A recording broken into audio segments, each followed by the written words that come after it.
Welcome to Luca and Miguel. Enjoy the video. In this video, I will show you how to make strawberry kefir. First, gather your ingredients.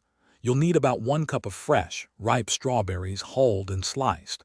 Next, have 2 cups of prepared milk kefir ready.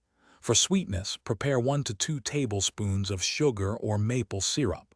Finally, make sure you have a clean, airtight jar for the fermentation process. This simple recipe is perfect for beginners. Now, let's prepare those delicious strawberries.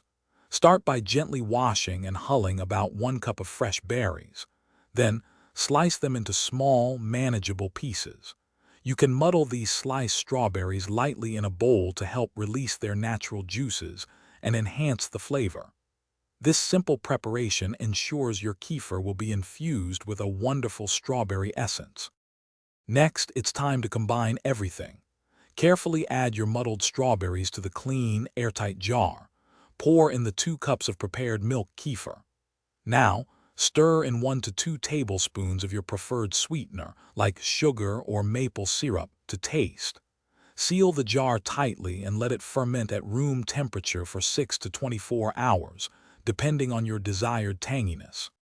Finally, after fermentation, it's time to strain and enjoy your homemade strawberry kefir. Pour the mixture through a fine mesh sieve into another clean container. Gently press the strawberries to extract all their delicious flavor. You can discard the solids or use them in a smoothie. Chill your strawberry kefir for at least 2 hours before serving for the best taste. Enjoy this refreshing and healthy drink. Thanks for watching and please subscribe. It's the best investment you'll ever make.